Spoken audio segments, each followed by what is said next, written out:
রাজনীতির মাঠে খুবই উত্তেজনাকর একটা দিন গেছে গতকাল।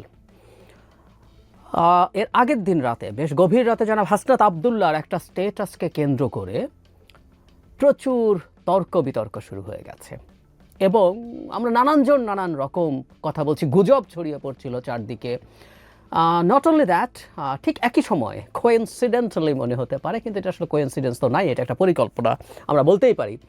উপদেষ্টা জনাব আসিফ মাহমুদ সজীব ভুঁইয়া একটা ইন্টারভিউ দিয়েছেন একটা টিভি চ্যানেলকে। সেখানে সেনাপ্রধান সম্পর্কে কি বলবো, মানে এটাকে নানাভাবে দেখা যেতে পারে, এমন সব মন্তব্য করেছেন যেটা একজন সার্ভিং সেনাপ্রধানের জন্য বেশ অবমাননাকর এবং সেটা তার উপরে বেশ চাপ তৈরি করার পরিস্থিতি আছে। তাহলে আমরা এভাবেও বলতে পারি, সম্ভবত সেনাপ্রধানের উপরে তীব্র চাপ তৈরি করা হচ্ছে পরিকল্পিতভাবে। এখন এটা ভালো না খারাপ, এটা যারা করতে চাইছেন তারা ভালো করছেন না খারাপ করছেন, সেটা নিয়ে আমাদের নিজস্ব টেক থাকবে, কিন্তু এটা পরিকল্পিত। এটার আমরা এক ধরনের স্বীকৃতি দেখতে পেলাম যারা পিনাকি ভট্টাচার্য তার একটা ভিডিওতে।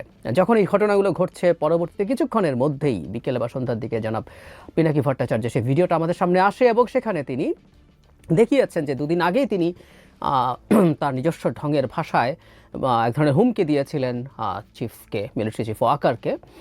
তিনি কোনো না কোনো বার্তা দেবেন, নেগেটিভ বার্তা তো বটেই, চাপ দেবেন, এরকম একটা ইঙ্গিত ছিল। এবং এরপর তিনি জনাব হাসনাতের এবং জনাব আসিফের ভিডিওকে যুক্ত করে তিনি বলছেন এটাই সেটা। তাহলে আমরা আসলে ওই আলোচনাগুলোতে, মানে যে স্ট্যাটাস এবং যে ভিডিও, তার আগে একটা কথা একটু আমাদের ক্লিয়ার হয়ে নিতে হবে, যেটা আমাদের আসলে যে দুজন এর সাথে নাম যুক্ত হয়েছে তাদের কাছে এই ব্যাপারটা আমাদেরও একটু জানা দরকার যে জনাব পিনাকি ভট্টাচার্যের সাথে এই দুজন, জনাব হাসনাত এবং জনাব আসিফ, সংযুক্ত কিনা এই পরিকল্পনায়।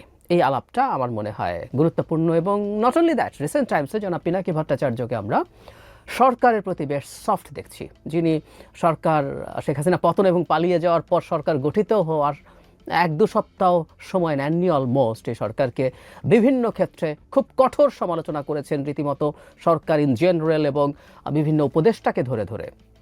তিনি গত বেশ কিছুদিন থেকেই দেখছি যে সরকারের সেই জায়গা থেকে, সেই সমালোচনার জায়গা থেকে সরে এসে সরকারকে নানান রকম পরামর্শ দিচ্ছেন।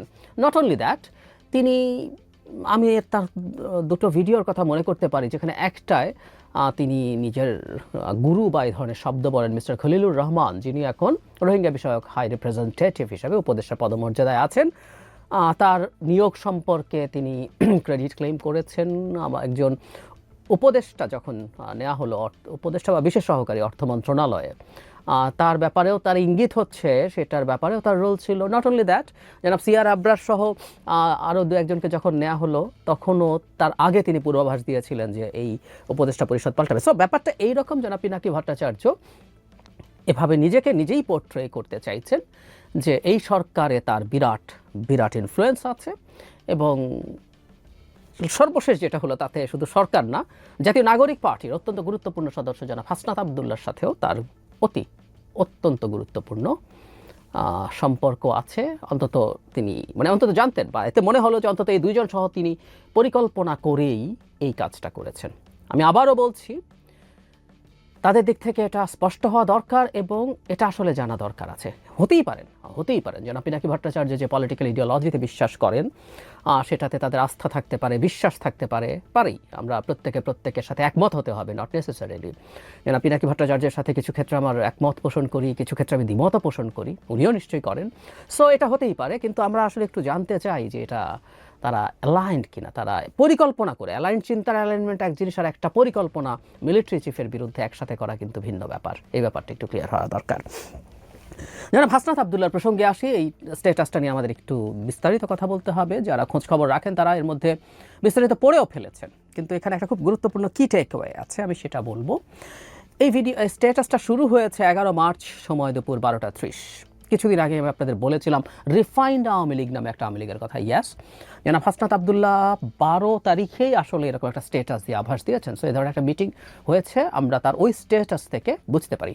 আবারও বলছি, জনাব হাসনাত আবদুল্লাহর একপাক্ষিক কথা বা জনাব আসিফ মাহমুদের একপাক্ষিক কথা নিয়ে আমরা কথা বলবো। এখানে একটু আগেই একটা ডিসক্লেমার দিয়ে রাখা জরুরি, পৃথিবীতে কেউ ফেরেশতা নন, সুতরাং কারো কোনো বক্তব্যকে শতভাগ সঠিক ধরে নেবার কিছু নেই। আমাদের গণ অভ্যুত্থানে জীবনের ঝুঁকি নিয়ে তারা সামনে থেকেছেন, দ্যাট ডাজন্ট নেসেসারিলি মিন তাদের কোনো পলিটিক্যাল এজেন্ডা নেই, তারা এখন রীতিমতো পলিটিক্যাল পার্টি। এবং জনাব আসিফ মাহমুদও এই দলেরই সদস্য।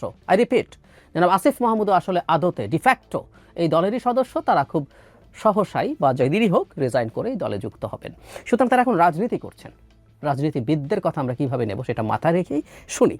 এখানে তিনি বলছেন এটা দায়িত্বে আসবেন যে এই রিফাইন্ড আওয়ামী লীগ, সেটা সাবের হোসেন চৌধুরী, শিমিন শারমিন, তাপস, মানে তাপসকে সামনে রাখা হবে রিফাইন্ড আওয়ামী লীগে, এটা আমার একটু অবাক লেগেছে।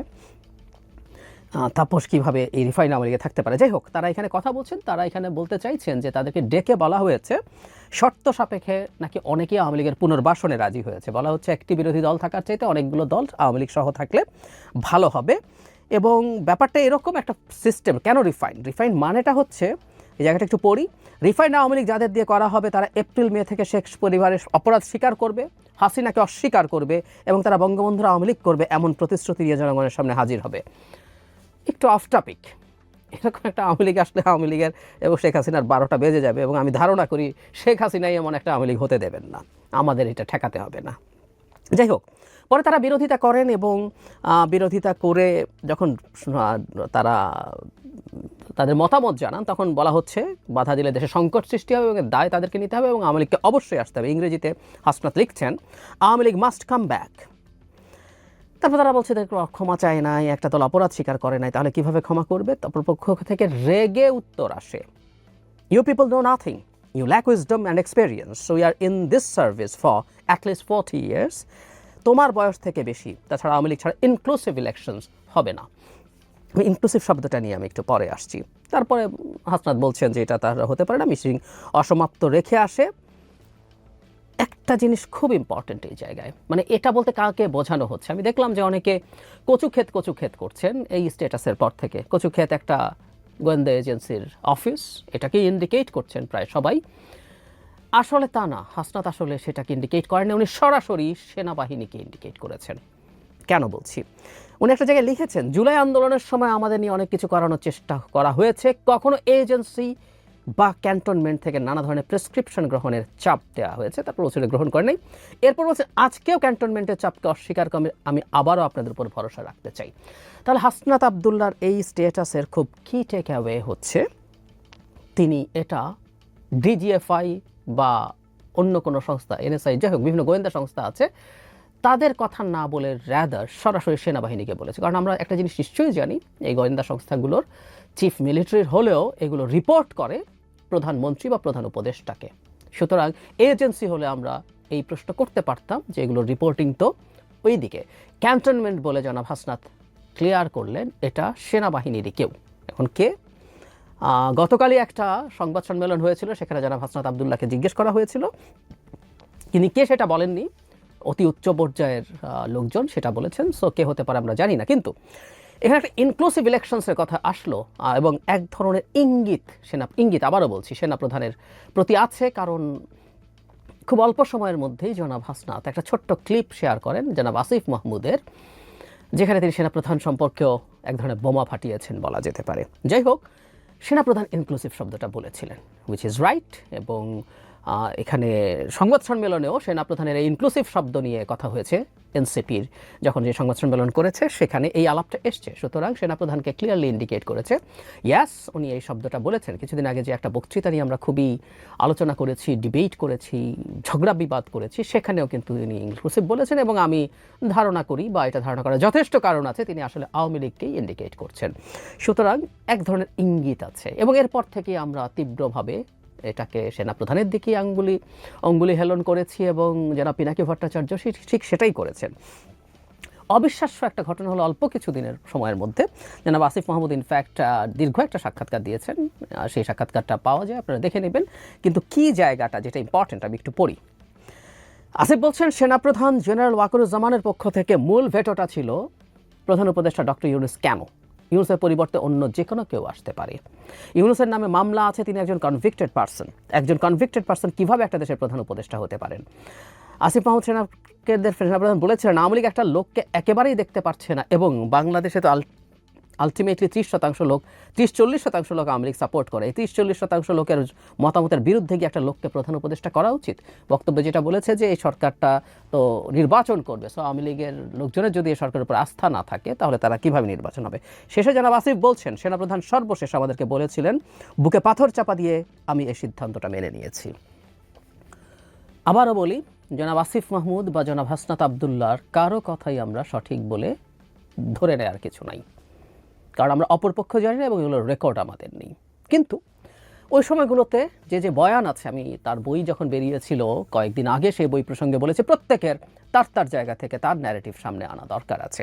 সো আমরা সত্য মিথ্যা সরিয়ে রাখি। এমন একটা দিন সেনাপ্রধান সম্পর্কে এত মারাত্মক একটা বক্তব্য আসলো যেদিন সেনাপ্রধানকে অ্যাকিউজ করা হচ্ছে আওয়ামী লীগকে বাংলাদেশে পুনর্বাসন করার আলাপে। এখানে অবশ্য একটু বলা বাহুল্য, আবারও বলছি, যে ফর্মুলার কথা যারা হাসনাত আবদুল্লাহ বলছেন এটা আওয়ামী লীগকে পুনর্বাসন করার চাইতে বরং আওয়ামী লীগের ক্ষতি করা হবে বলেই মনে হয়। আমি সত্যিই মনে করি, আমি জানি না আপনারা মনে করেন কিনা, মানে এরকম একটা আওয়ামী লীগ তৈরি হবে কৌশলগতভাবেও, এই জিনিস শেখ হাসিনা অ্যাগ্রি করবেন বলে আমার মনে হয় না। উনি যদি অ্যাগ্রি করতেন, উনি আসলে এখন এই যে এত কথা বলছেন উনি রাদার এই ভীতি থেকেই করছেন বলে আমার মনে হয়। যাই হোক, আওয়ামী লীগ বিরোধিতার এই আলাপ চলতে থাকলো এবং যারা মাহফুজ আলম তথ্য উপদেষ্টা কথা বললেন একটা ভিডিও বার্তায়, সেখানে তিনি আওয়ামী লীগকে নিষিদ্ধ করার আলাপ করছেন। মানে খুব ইন্টারেস্টিং, সরকারে থাকা মানুষ কিভাবে এই ধরনের মন্তব্য করছে। কারণ সরকারের প্রধান বলছেন, এই দুদিন আগের কথা, প্রধান বলছেন আওয়ামী লীগকে নিষিদ্ধ করা হবে না, আবার একটু মেটাফরিকলি বলছেন যে এটা নাটাই থাকে ভারতে, ঘুড়ি হচ্ছে আওয়ামী লীগ এবং বাংলাদেশে এই ঘুড়ি আর উঠতে দেওয়া হবে না। আর একটু অফ টপিক যোগ করে রাখি, যেন মাহফুজও তার এই বক্তৃতায় ডক্টর ইউনূস বলেছেন, মানে সেনাপ্রধান ডক্টর ইউনূস বললে বিরাট ক্রাইম হয়ে যায়, উনি অবাধ্য হয়ে গেছেন, উনি অপমান করেছেন প্রধান উপদেষ্টাকে, যারা মাহফুজও একই কাজ করেছেন। আমি জানি এটা হবে না, কারণ আসলে আমরা তো চেরি পিক করি আমাদের ন্যারেটিভ কীভাবে অ্যাস্টাবলিশ করতে হয়। যাই হোক, সরকারে থাকা একজন মানুষ এই ধরনের বক্তব্য দিচ্ছেন। জনাব আসিফ মাহমুদও সরকারে আছেন এখনও, এবং এর আগেও তিনি যখন বইটা পাবলিশ করেছেন হয়তো রাইট টাইম ছিল না যে কোনো বিবেচনায়, কারণ এখানে অনেক ডিবেট হতে পারে। এখনও তিনি আসলে এটা বলেছেন, তাতে আমাদের মনে হওয়ায় স্বাভাবিক এই ইন্টারভিউর সাথে আসলে সেনাপ্রধানকে টার্গেট করার প্রশ্ন আছে। যদি শতভাগ সত্যও হয়ে থাকে, শতভাগ সত্য কথাও আপনি কোন সময় বলেন, টাইমিং ম্যাটার্স, এবং খুবই সিনক্রোনাইজড ওয়েতে এটা হয়েছে, এবং এটাকে জনাব পিনাকি ভট্টাচার্য আসলে ক্লিয়ারলি একটা রূপ দেওয়ার চেষ্টা করেছেন যে এটা পরিকল্পিত। দুদিন আগে তিনি জানিয়েছেন, আমি ওনাকেই জাস্ট কোট করলাম, যদিও আমরা যারা খেয়াল করেছি তারা এইভাবেই ইন্টারপ্রিট করতে পারতাম। এটা উনি কাজটা সহজ করে দিলেন। এখন আসলে যে প্রশ্নটা, তাকে টার্গেট কেন করা হচ্ছে, আমরা খেয়াল করবো আজ না, জনাব ওয়াকারুজ্জামানকে দীর্ঘদিন থেকে টার্গেটে পরিণত করা হয়েছে। এটা সত্য, জনাব ওয়াকারুজ্জামান শেখ হাসিনা নিযুক্ত একজন মানুষ, জনাব ওয়াকারুজ্জামান তার আত্মীয়, এটাও সত্য। এখন আত্মীয় হলেই অভিযোগ হয়ে যায়? উত্তর হচ্ছে না। 1/11 যখন ঘটানো হলো, জনাব মাসুদ, জেনারেল মাসুদ বেগম খালেদা জিয়ার আত্মীয় ছিলেন, তাকে ওই বিশ্বস্ততার কারণেই ধারণা করা হয় নবম পদাতিক ডিভিশনে জিওসি করা হয়েছিল। যাই হোক, আত্মীয় বড় ব্যাপার না, তিনি কি করলেন পরে এটা ফ্যাক্ট। তিনি নেমেছিলেন মাঠে, তার সৈন্যরা কিছু মানুষকে হত্যাও করেছিল, এটাও সত্য। যদিও সৈন্যরা যে গুলি করেছিল তখন তারা বেসামরিক প্রশাসনের নিয়ন্ত্রণে ছিল, এটা আমাদের একটু মনে রাখতে হবে। একজন ম্যাজিস্ট্রেটের নির্দেশে তারা গুলি করত, এরকম ভিডিও আছে ওই সময় যে ম্যাজিস্ট্রেট অর্ডার করছে, সোলজাররা গুলি করছে। সুতরাং এটা দায় সেনাপ্রধানের উপর পুরো চাপিয়ে দেওয়া যাবে না। কিন্তু শেষ পর্যন্ত তিনি আসলে তার বাহিনীকে বিরত করেছিলেন, এবং আমি যে কারণে এই ভদ্রলোককে অনেক সময়ই সমর্থন করা উচিত বলে মনে করি, ডেসপাইট অল দ্য ক্রিটিসিজমস, ওনার অনেক সমালোচনা থাকতে পারে, ওনার অনেক পদক্ষেপ নিয়ে সমালোচনা আমরা করতেও পারি, কিন্তু তিনি বাংলাদেশের একটা ডেমোক্রেটিক প্রসেস যেটা রেস্টোর করতে হবে সেটা নিয়ে কথা বলছেন। খুবই অনেক পুরনো সময় থেকে রয়টার্সকে তিনি 18 মাসের মধ্যে নির্বাচনের কথা বলেছেন। সর্বশেষ তার যে বক্তৃতাটা নিয়ে অনেক সমালোচনা হয়েছে, সেখানেও তিনি নির্বাচনের কথা বলেছেন। সো এটাই আসলে সংকটের জায়গা, উনি নির্বাচন চাইছেন, কারণ বাংলাদেশে খুবই পাওয়ারফুল একটা পজিশনে থাকা মানুষ মোটা দাগে এই বছরের মধ্যে নির্বাচন চাইছেন, এটা অনেকেরই পছন্দ হচ্ছে না। ফলে অন্য ন্যারেটিভগুলো আসছে, আওয়ামী লীগ পুনর্বাসন। আচ্ছা, আমি তাই যদি বলি, ডক্টর ইউনূস তো আওয়ামী লীগ নিষিদ্ধ করবে না বলছেন, ডক্টর ইউনূসের পদত্যাগ কেউ চাইছেন? এত কিছুতে যমুনা ঘেরাও হয়, যমুনা ঘেরাও করে ডক্টর ইউনূসের পদত্যাগ চাওয়া উচিত তো, কারণ উনি স্পষ্টভাবে বলেছেন, এবং আমি গতকালও ভিডিওতে বলেছিলাম যে এই আইন থেকেই বাদ দিয়ে দেওয়া হয়েছে। কোর্ট কী করবে পরের কথা, আইন থেকেই বাদ দিয়েছে সরকার এটা।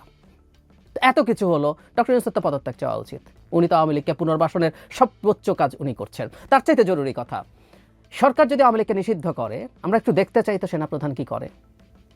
কাজটা সরকারের। আবারও বলছি যে সেনাপ্রধানকে বলা হচ্ছে, সেনাপ্রধান হাসনাতকে ডেকে এরকম কিছু বা সেনাবাহিনীর উচ্চ পর্যায়ের কেউ এরকম কিছু বলেনি, আমি তা বলছি না, কিন্তু কি আসে যায়, ডক্টর ইউনূস করুক এবং সরকার বলুক যে সেনাপ্রধান তাকে এটা করতে দিচ্ছে না। আমরা একটু শুনি, আমরা একটু দেখি। আওয়ামী লীগকে একটা রাজনৈতিক ফুটবলে পরিণত করা হয়েছে। এনসিপিটি নিয়ে রাজনীতি করবে আমি কিন্তু বলেছি, তারা সংবাদ সম্মেলনে প্রধান উপদেষ্টাকে সমালোচনা করেছেন, এটা করারই কথা, কারণ এটুকু না হলে মুখ থাকছে না।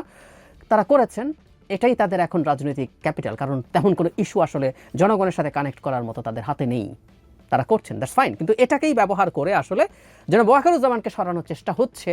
কেউ এই স্বপ্ন দেখছেন যে তাকে সরাতে পারলে নির্বাচন থেকে অনেক দূরে সরিয়ে নেওয়া যায়, এটা ১/১১ মতো কিছু একটা হোক, বা সরাসরি সেনা শাসন, কিংবা যে খোয়াবটা আসলে প্রচুর দেখা হয় সেটা হচ্ছে একটা বিপ্লবী সরকার। একটা বিপ্লবী সরকার ঘটিয়ে দিতে পারলে দেশের ক্ষমতা নিয়ে নেওয়ার এর চেয়ে সহজ পথ তো নেই, যেটা বহু দীর্ঘ সময় বা কতদিন ধরে রাখা যাবে সেটা কেউ বলতে পারবে না। এই আলাপ বিভিন্ন সময় বিভিন্ন জায়গা থেকে ছিল, আছে এবং ক্রমাগত চলছে। এই চেষ্টাটা, এই কারণেই আসলে প্রথম থেকে সেই বিপ্লব নাকি বিপ্লব না ডিবেটটা করতাম, এবং জনাব ওয়াকার এই পথেই বাধা হয়ে দাঁড়িয়েছেন। এবং ঠিক একই কারণেই বিএনপির ওপরে অ্যাটাক আছে, কেউ নির্বাচন চাইলে তাকেও টার্গেট করা, যেমন আমাকে প্রচুর লিখেছেন, আবারও লিখবেন, আমি জানি, আমি বলেছি আমি আমার কনফিডেন্স বক্স খোলা রাখি, লিখতে পারেন, আমাকে বিএনপি দালাল বানাতে পারেন, ভারত নির্বাচনী সরকারের সাথে তারা সম্পর্ক করতে চায় বলেছে, সো ভারতের দালাল বানাতে পারেন। ইয়াস, আমাকেই ভারতের দালাল বানাতে পারেন, যদিও ভারতের বিরুদ্ধে কি বলেছি না বলেছি, কি করেছি না করেছি, আপনাদের যারা রেগুলারলি দেখেন আপনারা জানেন আমার সম্পর্কে। তো এটা হতে পারে, এটা হতে পারে। সুতরাং নির্বাচন হলো মানে একটা গণতান্ত্রিক ট্রান্সফরমেশনের কথা বলি, কিন্তু নির্বাচন এখন একটা মারাত্মক খারাপ শব্দে পরিণত হয়েছে। খানিকটা শেখ হাসিনার সময় নির্বাচন চাইলে উন্নয়ন লাগবে, তো ঠিক এখন যেমন সংস্কার শোনা যায়। একটা সরকার যে জায়গায় চলে গেছে সেখানে এই ধরনের পরিস্থিতি তৈরি করা হয়েছে, এবং আস্তে আস্তে সম্ভবত এই প্রশ্ন উঠতে শুরু করবে। সরকার যে আওয়ামী লীগকে নিষিদ্ধ করা হবে না বলে প্রধান উপদেষ্টা স্পষ্টভাবে বলেছেন, could it be the part of a game? I don't know. উনি বলবেন, তারপরে এই যাবতীয় যা যা ঘটবে সব সিনক্রোনাইজড হতে হবে, হতেও পারে। আমাদের এই প্রশ্নগুলো আসলে আস্তে আস্তে করা শুরু করতে হবে, আস্তে আস্তে করা শুরু করতে হবে। তার আগে সবচেয়ে জরুরি ব্যাপার, সরকারের দিক থেকেও এই জিনিসগুলো ক্লিয়ার করতে হবে যে নির্বাচনের ব্যাপারে এবং যে ঘটনাগুলো ঘটছে সেই ব্যাপারে তাদের অবস্থান। জনাব আসিফ মাহমুদ বলছেন, প্রধান উপদেষ্টা দিয়ে একটা স্ট্যাটাস দিয়ে নির্বাচনের সময়সীমা বলে দিয়েছেন, সুতরাং যাবতীয় এগুলোর সাথে নির্বাচন পেছানোরকে কেউ যাতে না মেলায়। মানে মন্ত্রীর চেয়ারে বসলে একটু বেশি বুদ্ধি লাগে, মানে আমি তাই দেখছি আর কি, তাই দেখছি। আওয়ামী লীগের মন্ত্রীরা বসলে তাদেরকে নিজেদেরকে অনেক বুদ্ধিমান মনে করতেন, আমি একই ঘটনা এখন আবার দেখছি। মানে ডক্টর ইউনূস বলেছে বলে এই নির্বাচনটা ঘটবেই, হবে, আর কিছু হবে না, এটা বেদবাক্য হয়ে গেছে, এটা আল্লাহ বলেছেন, কথাটাকে এইরকম ডক্টর ইউনূস বলছেন। তারপরও নির্বাচন পিছিয়ে দেওয়ার মতো পরিস্থিতি তৈরি করা যেতে পারে, এইটুকু বোঝার জ্ঞান বুদ্ধি আমাদের আছে, জনাব আসিফ মাহমুদের বোঝা উচিত। আমরা এত স্টুপিড না, আমরা ক্ষমতায় নাই, আমরা এত স্টুপিড না, সবাইকে এত স্টুপিড মনে করার কিছু নাই। সুতরাং এটা নির্বাচন পেছানোর পরিকল্পনা, ক্ষমতায় গিয়ে অনেকে অনেক মজা পেয়ে গেছেন, এবং অনেকে ক্ষমতাকে নানানভাবে ব্যবহার করতে চাইছেন, যারা ফর্মালি গেছেন এবং ইনফর্মালি অনেক লোক ক্ষমতায় আছেন, অনেকেই ক্ষমতায় আছেন, অনেক ক্ষমতার নানান কিছু বেনিফিট নিচ্ছেন। এটাই আসলে এই সব কিছুর মূল। দালাল বলুন আর যাই বলুন, বাংলাদেশে খুব দ্রুত একটা নির্বাচন চাই আমরা, এই নির্বাচনটা হতে হবে, এবং বিএনপিকেও টার্গেট করা হচ্ছে। আমি এটা নিয়ে আলাদা ভিডিও করব। বিএনপিকে টার্গেট করার সমস্যা নেই, করা যেতেই পারে, রাজনীতি হতেই পারে। যেমন নাসিরউদ্দিন পাটোয়ারি একটা স্ট্যাটাস দিয়েছেন তাকে নিয়ে, তাদেরকে নিয়ে, সেখানে খুব ইন্টারেস্টিং কিছু ফাইন্ডিং আছে, এটা নিয়ে আলাদা কথা বলতে হবে। এবং এই ট্রানজিশনাল পিরিয়ডে বিএনপির রোল কী হওয়া উচিত সেটা নিয়ে আমি আমার টেক সামনে আনবো।